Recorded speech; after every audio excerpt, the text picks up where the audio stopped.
কি আমাকে পাচার করার উদ্দেশ্য ছিল না, আমি বুঝতে পারি বর্ডার ওইখানে নিয়ে গেছিল, ওইখান থেকে আবার চট্টগ্রাম নিয়ে আসছে। আমাকে বলছিল যে আমরা তো ব্লগ করি, তো আমরা ব্লগ করলে পরিচয় হইতেছে গিয়া ওই যে আমাদের বাসায় আসতো তো মানে স্কুল পড়তো না আমার ভাই, ওইখান থেকে গার্জিয়ান হিসাবে ওর বউ আমার বাসার আম্মুর সাথে কথা বলতো, তো ওইভাবে পরিচয় করে মানে নিজেদের একটা আত্মীয় স্বজন সাইডে এসে তারপরে আমাদের বাসায় আসলো। ওর মেয়েও আমার স্কুলে 5-এ পড়তো ক্লাস, আমার থেকে ওর মেয়ে ছোট আর একটু। ওইখান থেকেও মানে কথাবার্তা হইতো, তো ওরা যেরকম এটা তো আর আমরা জানতাম না। পরে বতিতে এরকম ব্লগের কথা বলে যে তুমি তো বাসায় থাকো, আমাদের সাথে ব্লগ করতে পারো, এটা পারো ওইটা পারো। তো আমি গেতাম ব্লগে, খারাপ কিছু দেখতাম না, কিন্তু ওরা ঈদের 3য় দিন আমার মিথ্যা কথা বলে আমরা অপহরণ করে নিয়ে গেছে।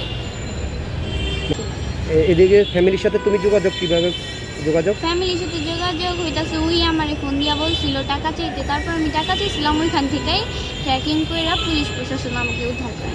মানে তোমার মোবাইল তো নিয়ে গেছে? আমার ফোন ওর কাছে ছিল, আমার ফোন আমারে দেয় নাই, মানে আমার ফোন আমারে দেয় নাই, ওর কাছে রেখে দিচ্ছে। এগুলা ও শুনে নাই, ও বলছে যে আমরা তো ব্লগ করতে আসছি, একটু পরে আমার ভাই যে ভাবি বাচ্চারা ওরা সবাই আসবো, তো থাকি একটু ঘোরাফেরা করি, এগুলাই বললাম, মিথ্যা আশা দিয়ে আর কি রাখছি। ভাবি বলতো ওর যে বউরে ওই ভাবি বলতো, সব জায়গায় গিয়া বলতো যে এটা আমার ভাবি, আর ওর বাচ্চা কাচ্চারা ওরে চাচ্চু বেলা ডাকতো, ওর বউ ওরে ভাই বলেই ডাকতো। তো এইভাবে এত কিছু সাজানো থাকলে কিভাবে বুঝো? এর উদ্দেশ্য হইতাছে তোমরা আর এইসবে যাও না, গেলে তোমাদের লাইফটাও নষ্ট হইব, আর হইতাছে গিয়ে আগের থেকে সাবধান হয়ে যাও। তোমরা তো দেখতেই পারতেছো আমার একটা কাহিনী, তো আমি চাই না আমার মতো তোমাদের এরকম হোক।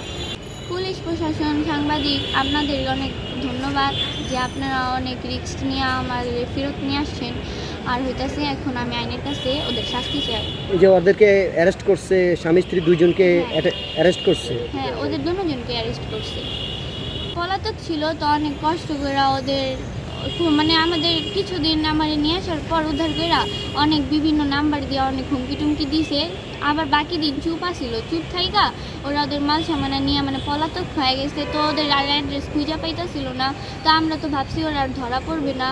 তারপরে যে কি পরশু দিন সকাল যে রাতে ওদের একটা ট্র্যাকিং করে একটা নাম্বারে ফোন দিয়ে কথা বলছিল, ওইটা থেকে ওদের মানে লোকেশনটা ট্র্যাক করে তারপরে পুলিশ গিয়ে ওদের বিভিন্ন বাসা মানে 4-5টা বাসা খুঁজে ওদের খুঁজে পাইছে।